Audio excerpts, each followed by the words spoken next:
Hi guys, it's Michaela. So today I'm coming with a video about buying fragrances for others, or buying kind of perfumes as gifts for others. In this video specifically, I'm kind of referring to gifts that were bought for me that they were kind of fails. They didn't work for me at all. And I don't know how I feel about buying fragrances for another person as a gift as a whole. I just find that fragrances, especially for me, it's so personal. Finding a new fragrance for me is like a personal discovery. I'm very particular about what I like. My tastes change. Also, like, just because I, say, found one fruity fragrance that I really, really like, it doesn't mean I'm going to like the next fruity fragrance, you know? I'm very kind of particular like that. I kind of have to discover the fragrance for myself, so I just find it a little bit risky to buy a fragrance for someone else unless you know the exact fragrance that they like. Let's say if something they've been wearing for years, or it's something they've had on their wish list, then you're pretty safe in buying that fragrance. Or if you know the person inside out and you've got it down, like their collection of fragrances is all very kind of similar, like all in the same theme, then again you'll be pretty much safe. Just with me though, with my collection being as kind of varied as it is, I don't know, people may think that, oh, she likes all different types. Get her anything that, you know, that I or they think smells good. And, you know, I'll like it because I have so many different types, I must like everything.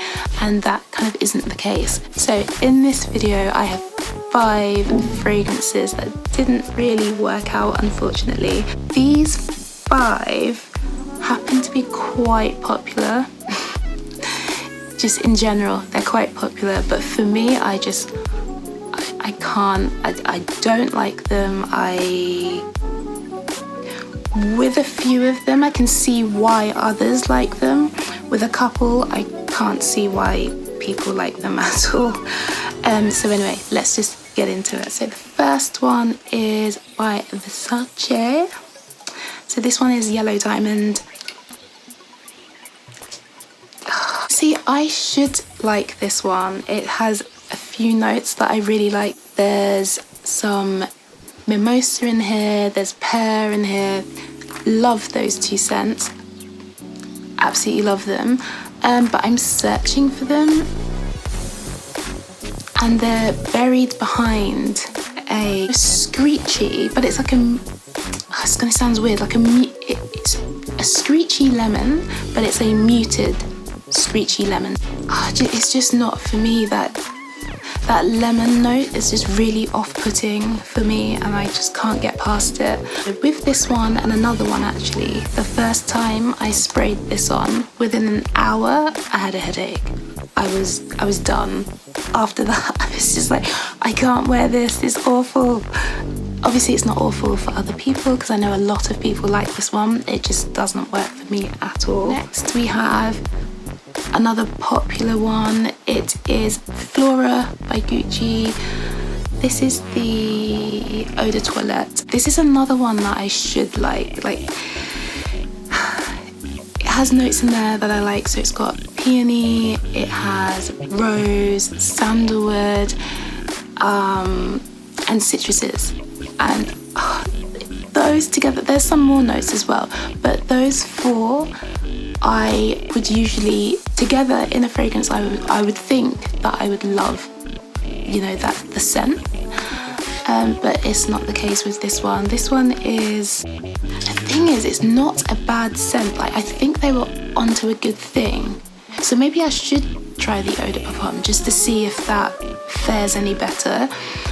But this one, yes, you can smell the citrus. Yes, you can smell the soft florals. There's nothing screechy about it. In fact, it's actually very creamy, so I'm going to assume that's owing to the sandalwood.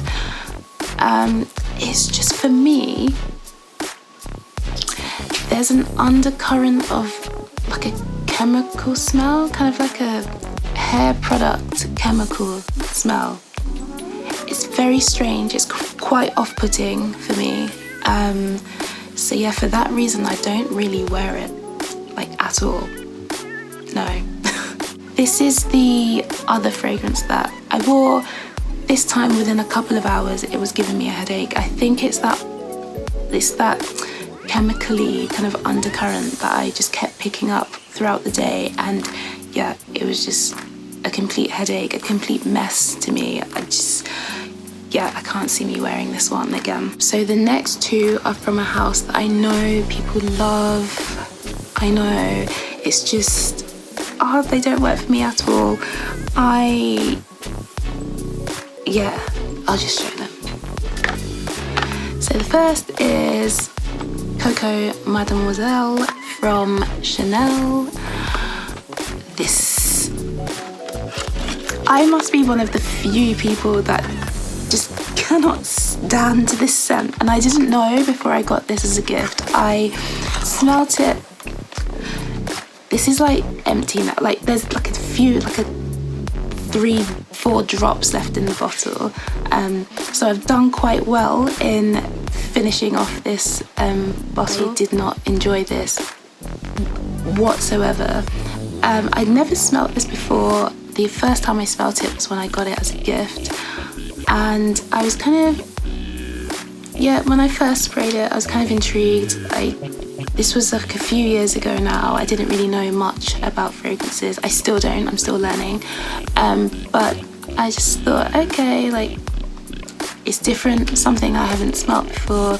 There's a touch of sweetness to it. At the time, I liked sweeter scents.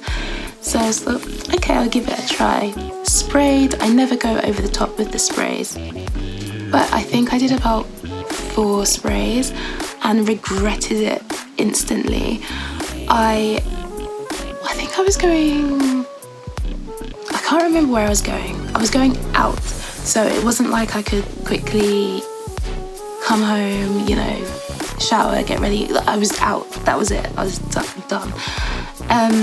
So yeah, I was stuck smelling this powdery, sweet, dirty, earthy smell all evening long. Okay, it was horrible. Like, I hated it. And then I remember a couple of people came up to me and they're like, "Oh, what are you wearing? That's like lovely." And I'm like, "But this, me? You sure it's me?" Because I'd already made up my mind that this thing was just awful, like, it's horrible. But apparently to other noses, it's actually quite pleasant, and of course it is. It's like one of the most popular fragrances. It just absolutely does not work for me, and I'm going to put that down to the very prominent patchouli. Oh God, patchouli is not one of my favorite notes at all. I just think, it just dominates the fragrance so much. It's very earthy, dirty, basically the vibe I was getting from this all night. But yeah, I'm very cautious when it comes to patchouli. I've seen that they've brought out an intense version. Wow, like, why? Like, what were they thinking? I can't imagine a more intense version of this fragrance right here. And next is another one from Chanel. What is it with people just buying Chanel fragrances as gifts? Like, you can't just assume, that just because the recipient is a girl that she automatically loves Chanel. No, I am not a Chanel girl. Like, of course, there are some fragrances that I like and I have from the house, but their most popular scents, I can't get along with. I don't get the appeal whatsoever, and this is one of them. So this is Chanel Chance Automne, and it is the Eau de Toilette version, thank goodness. I have a friend who wears the EDP version, and no, when she sprays it, I leave, I go away. I can't have that smell around me, and I don't want to chance getting some of the particles on me, so I smell it all day. For me, it's just way too pungent, and I think it's just a common thread throughout all Chanel fragrances. They are all just very, very strong. So when purchasing, you're definitely getting good value for your money. It's this very powdery, sweet, girly. For me, it's all those things in a very sickly way. Like, it's just too much. It's not something that I find, it's not an enticing smell to me. It's kind of like a repellent for me. Like, I don't enjoy this one at all, unfortunately. Yeah, but I know other people do, so I'm just the anomaly. Last but not least will probably be the most eyebrow raising, because people absolutely love this scent, and it's not that I think it's a bad scent, so I can't trash it. It's not a bad scent. Anyway, I'm talking about Parfums de Marly Delina. Gosh, I've been on a journey with this scent. I remember when it started getting popular, I think it was like last year about, and I was intrigued, so I got a sample, smelt it, got a bottle of original Delina. Then I kind of got bored of it. It was a bit too screechy. I think the rhubarb note wasn't really working for me. And at that time, I think Delina Exclusive had come out, so I tried that one. I was like, oh no, I much prefer Delina Exclusive. Sold original Delina, bought Delina Exclusive. Had that for probably about a couple of months, wasn't reaching for it at all. And usually when I get a new scent, I will kind of reach for that scent a lot more after purchasing, just because obviously it's something brand new and I want to wear more of it. But with Exclusive, I didn't. I just kind of left it there. I just didn't really feel like I needed to have it in my collection, so I sold that. Fast forward to the beginning of this year, found out that I had a belated birthday present waiting for me. So I was like, oh, okay, great, love that. Went to get it, opened the bag, and I saw Delina, and I was just like, yay! Literally, I'm so bad. I feel like my expressions, however hard I try to hide them, they always show so clearly on my face.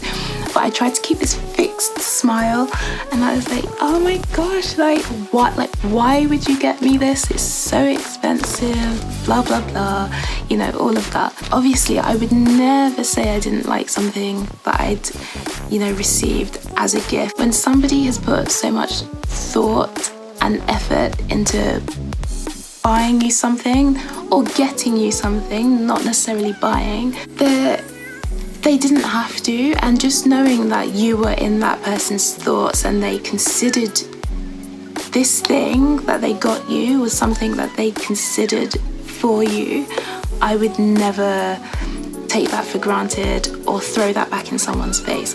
So even though I'm saying that I wouldn't have purchased this scent for myself or the other 4 that I've mentioned, I still really appreciate that the thought was there. Anyway, back to Delina. My main gripe with Delina isn't that it's a bad smell, actually. I actually think it's quite a nice fragrance. It's just, to me, it smells...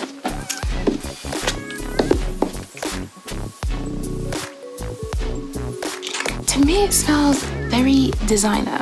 Obviously, the packaging doesn't look very designer. That the packaging is very impressive. I do love the bottles. But the smell itself, which essentially is why you buy a fragrance, is not special enough for the price they're asking for. So now this is going for, I think, just shy of £200. This doesn't smell like a £200 fragrance whatsoever, like at all. It smells, to me, it just smells very designer, sweet, fruity, girly designer scent. But a designer scent that's been made with the very best ingredients. So like a pimped up designer scent.